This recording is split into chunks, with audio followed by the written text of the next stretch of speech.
प्रिय विद्यार्थियों, नमस्कार। सुप्रभात। पिछली कक्षा में हम घनानंद के कवित्त और सवैये पढ़ रहे थे। आज फिर हम आगे घनानंद की रचनाओं को देखते हैं। आज हम सबसे पहले दो कवित्त पढ़ेंगे। देखिए, कवित्त छंद, वर्णिक छंद, प्रत्येक चरण में 31 वर्ण, जैतों से लेकर दाह की तक यदि हम एक एक वर्ण गिनेंगे तो 31 वर्ण आएंगे।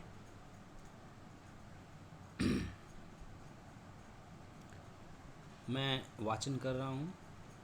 जैतो घट सौधो पे न पाऊँ कहाँ आही सोधो, कौधो जीव जारे अठ पटी गति दाह की, धूम को न धरे गात सीरो परे ज्यों ज्यों जरे, ढरे नैन नीर वीर हरे मति आह की, जतन बुझे हैं सब जाकी झर आगे तब अब, कब हूँ न दबे भारी भबक उमाह की, जब ते निहारे घन आनंद सुजान प्यारे, तब ते अनोखी आगी लागी रहो चाह की।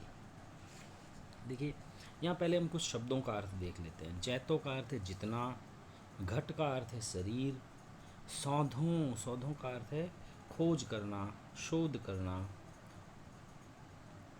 पै इतने पर। इसके अलावा कुछ और शब्द देखते हैं। जारे का मतलब जलाना, अटपटी का मतलब होता है विचित्र, वीर शब्द का अर्थ यहाँ सखी से लिया गया है। ये जो छंद है, इसमें एक सखी जो है अपनी प्रोसित पति का सखी है, उसके विरागनी का वर्णन कर रही है। अंतिम पंक्ति से इसका अर्थ करता हूँ। जब ते निहारे घन आनंद सुजान प्यारे, तब ते अनोखी आगी लागी रही चाह की। सखी से दूसरी सखी कहती है, हे सखी, जब से आनंद के घन सुजान प्रियतम के दर्शन किए हैं, तब ते अनोखी आगी, तब से एक विचित्र आग लागी रही चाह की। प्रेम की एक विचित्र आग में, विरह की विशेष ज्वाला में जल रही हूँ। जैतो घट सौधो पे न आऊं पे न पाऊं कहाँ आही सोधो। वो कहती है कि मैं इस अग्नि में जितना अपने शरीर को खोजती हूँ, न पाऊं कहाँ आही सो। आही का अर्थ है वो उतना ही मुझे नहीं मिलता है। कौंधो जीव जारे अट पटी गति दाह की। कौंधो जीव जारे, कौंधो मतलब कौन है, जीव जारे जो इस आत्मा को जला रहा है, अटपति गति दाह की, ये आग भी बड़ी विचित्र है। धूम को न धरे गात सिरों परे ज्यों ज्यों जरे। धूम को न धरे मतलब ये आग ऐसी जिसमें धुआं दिखाई नहीं देता। गात सिरों परे, मेरा शरीर जो है धीरे धीरे ठंडा पड़ रहा है, ज्यों ज्यों जले, जैसे जैसे ये आग प्रज्वलित हो रही है मेरा शरीर शीतल हो जाता है। ये विरोधाभास अलंकार है घनानंद की विशेषता। उनके काव्य में विरोधाभास अलंकार का होना कि भी अग्नि जलने से शरीर तपना चाहिए, वो ठंडा पड़ रहा है, और अग्नि है फिर भी धुआं नहीं उठ रहा, कारण है फिर भी कार्य नहीं हो रहा।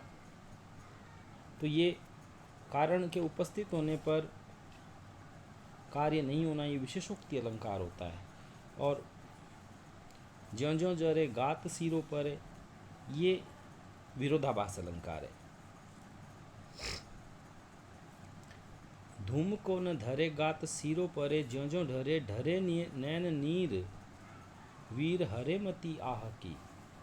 मतलब ये जैसे जैसे आग जलती है वैसे वैसे शरीर शीतल होता जाता है, जबकि जो आम आग होती है, आम अग्नि होती है, उसके जलने से वस्तुएं गर्म होती है। और आगे वो कहती है, नेत्रों से ढरे नैन नीर, नेत्रों से पानी बरसता है, वीर हरे मति आह की, और ये जो आग है मेरी आह करने की सामर्थ्य का भी हरण कर लेती है। जतन बुझे हैं सब जाकी झर आगे अब, जतन बुझे हैं सब जाको झर आगे अब, मतलब मैं सारे प्रयास करके हार चुकी हूँ इस अग्नि के आगे। कब हूँ न दबे भारी भबक उमाह की, उमाह यानी लालसा, उमंग, फिर भी ये ज्वाला इतनी प्रचंड होती जाती है मैं सारे जतन कर चुकी हूँ, फिर भी ये लालसा की, उमंग की अग्नि जो है दबाने पर भी नहीं दबती है। और ये स्थिति मेरी तब से हुई है जब से मैंने घन के आनंद, आनंद के घन प्रिय सुजान को अपनी आंखों से देख लिया है। दूसरा कविता देखते हैं जिसमें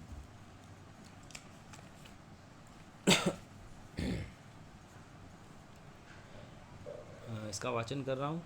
तब हुए सहाय हाय कैसो धो सुहाय ऐसी, सब सुख संग ले बिछो सुख दे चले। सींचे रस रंग अंग अंगनी अनंग सौंपी, अंतर में विषम विषाद बैली बे चले। क्यों धोये निगोड़े प्राण जान घन आनंद के, गोहन न लागे जब वे करी बीजे चले। अति अधीर भई पीर भीर घेरी लई, हेली मन भावन अकेली मोहि के चले। इसमें एक प्रोसित पतिका नायिका जो है अपनी सखी से ये कहती है कि अति ही अधीर भई पीर भीर घेरी लई, कि मैं बहुत ही अधीर हो चुकी हूँ, मुझे संकटों ने घेर लिया है। हेली मन भावन, हेली का अर्थ है सखी, मन भावन अकेली मोहि के चले, कि हे मन भावन मुझे, हे सखी मुझे मेरे मन भावन, मन को प्रिय लगने वाले जो है अकेला करके छोड़ के विदेश चले गए हैं। यहाँ प्रीतम की निष्ठुरता का वर्णन है। वो कहती है तब हुए सहाय हाय कैसे धो सुहाय ऐसी। संयोग और वियोग दोनों का वर्णन यहाँ किया गया है कि संयोग अवस्था में जो सहायता देने वाले थे, हाय कैसे धो सुहाय ऐसी, कि उनको ये बात कैसे अच्छी लगी। सब सुख संग ले बिछोह दुख दे चले, सारे सुखों को अपने साथ लेकर बिछुड़ने का दुख मुझे देकर चले गए हैं। सींचे रस रंग अंग अग्नि अनंग सौंपी, मेरे सारे जीवन के आनंद, मेरे सारे प्रेम के रस को जिन्होंने सींचा था, अब अंग अंगनी अनंग सौंपी, और मैं अब वो मुझे कामदेव की ज्वाला, कामदेव को सौंप कर मेरे हृदय में ज्वाला जलाकर जा चुके हैं। अंतर में विषम विषाद बैली बे चली, और मेरे अंतर में, मेरे अंतःकरण में विषम विषाद बैली,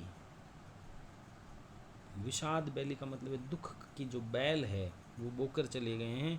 क्यों धोये निगोड़े प्राण जान घन आनंद के, निगोड़े यानी बिना पैरों वाले, अपने प्राणों को कोसती हुई कहती है ये निगोड़े प्राण घन आनंद जो हैं ये उसी समय क्यों नहीं चले। गोहन न लागे जब वे करी बीजे चली, गोहन न लागे, गोहन शब्द का अर्थ यहाँ पर है साथ, गोहन न लागे साथ नहीं ले गए, जब वे करी बीजे चली, जब वे प्रियतम जो है और कहीं चले गए उस समय मेरे ये प्राण भी क्यों नहीं चले गए। विजय का मतलब है विजय करना, यानी मेरे हृदय को जो विजय करके वो मुझे साथ नहीं ले गए, तो उसी वक्त मेरे ये निगोड़े प्राण क्यों न चले गए। तो ये संयोग और वियोग दोनों स्थितियों का वर्णन किया है। एक वियोगिनी स्त्री के हृदय का मनोवैज्ञानिक चित्रण है। ब्रज भाषा में विप्रलम्ब श्रृंगार की का सुंदर वर्णन है। स्मरण नामक स्थिति का वर्णन है। अब हम पढ़ते हैं सवैया। तब तो छवि पीवत जीवत है, अब सोचन लोचन जात जरे, ये पोष के तोष सुप्राण पले, बिललात महादुख दोष भरे, घन आनंद मीत सुजान बिना, घन आनंद मीत सुजान बिना, सब ही सुख साज समाज टरे, तब हार पहाड़ से लागत हैं, अब आन के बीच पहाड़ परे। देखिए ये जो सवैया है इसमें भी एक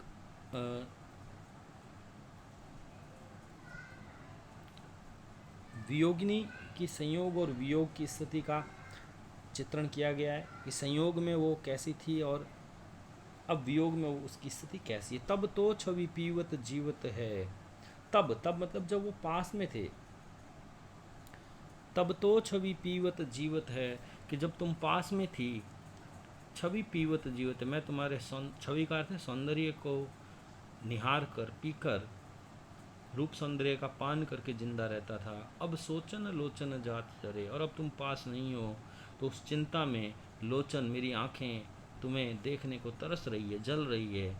ये तोष के तोष सुप्राण पले, ये पोष मतलब हृदय पोषण, हृदय का पोषण के तोष सुप्राण पले, तब तुम्हें मैं देख कर संतोष प्राप्त कर लेता था और मेरा हृदय पुष्ट होता था। अब यानी वियोग में, बिललात महादुख दोष भरे, अब दुख से बिलखता हूँ, महादुख दोष भरे, घन आनंद मीत सुजान बिना। हे घनानंद, घनानंद कहते हैं मीत सुजान बिना, कि सुजान के बिना सब ही सुख साध समाज टरे, सारे सुखों के साध समाज साधन जो हैं वो दूर चले गए हैं। तब हार पहाड़ से लागत है, जब तुम पास थी तो तुम्हारे गले में पहने हुए हार भी पहाड़ के समान लगते थे। अब आनी के बीच पहाड़ पड़े, और अब ऐसा लगता है कि तुम इतनी दूर चली गई हो कि हमारे बीच में अनेक पहाड़ आकर खड़े हो गए हैं, मैं तुम्हारे पास कैसे आऊँ। हार पहाड़ में यमक अलंकार है, और हार पहाड़ से लागत है में उपमा है, तुलना की गई है हारों की। हार जो गले में पहना था सुजान ने, उसकी पहाड़ से। अंतिम सवैया मैं पढ़ने जा रहा हूँ। रावरे रूप की रीति अनूप, नयो नयो लागत ज्यों ज्यों निहारिये, त्यों इन आँखिन बानी अनोखी, अघानी कहूँ नहीं आनी तिहारिये।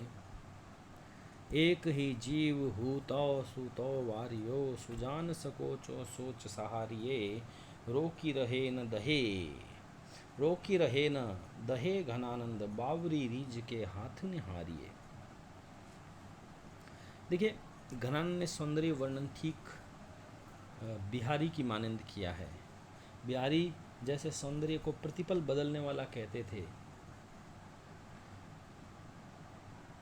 लिखन बैठी जाकी सभी, गही गही गर्भ गरूर, भय न केते जगत के चतुर चितेरे कूर। इस दोहे में बिहारी ने सौंदर्य को प्रतिपल बदलने वाला बताया। वैसे के वैसे यहाँ घनानंद भी कहते हैं कि रावरे रूप की रीति अनूप, नयो नयो लागत ज्यों ज्यों निहारिये। वो कहते हैं कि रावरे यानी आपके, हे नायिका, हे प्रियतम, तुम्हारे रूप की रीति अनूप, तुम्हारा रूप जो है उसकी रीति निराली है।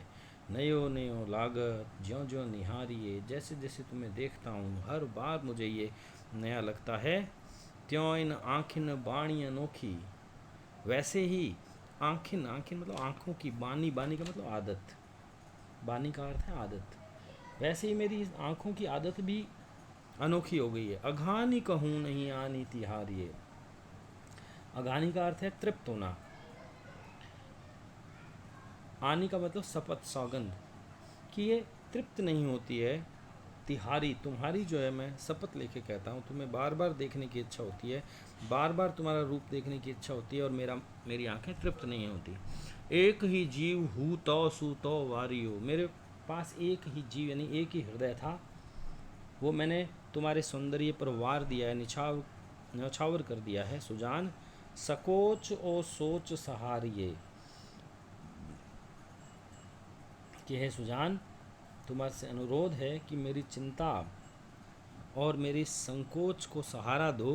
रोकी रहे न, कि मेरा जो हृदय, मेरा जो मन है वो रोकने से रुकता नहीं है। दहे घनानंद, वो प्रेम की ज्वाला में दहे यानी जलता है। बावरी रीझी के हाथी नहारी है, वो बावले प्रेम के आगे अपने स्वयं को हार चुका है। यानी मैं पूर्णतः तुम्हारे बस में हूँ, मैं स्वयं कुछ भी अब करने में असमर्थ हूँ। मतिराम भी कहते थे, ज्यों ज्यों निहारी ये नहरे हुए नैननी, त्यों त्यों खरी निकरे सी निगाई। तो ये जो खूबसूरत सवैया हमने पढ़ा ब्रज भाषा के सौंदर्य के साथ, और बावरी रीझी कहकर प्रेम, बावरी रीझी के हाथे नुहारिये, रीझ को बावरी बताया गया है, पगली बताया गया है, मानवीकरण किया गया है, यहाँ लक्षणा सब शक्ति द्रष्टव्य है। तो ये जो मैंने चार आपको, दो कविता और दो सवैया पढ़ाई हैं, इनका भी आप सब प्रसंग व्याख्या या अर्थ करके मुझे अपनी नोटबुक में व्हाट्सएप के माध्यम से भेजिए। शुक्रिया।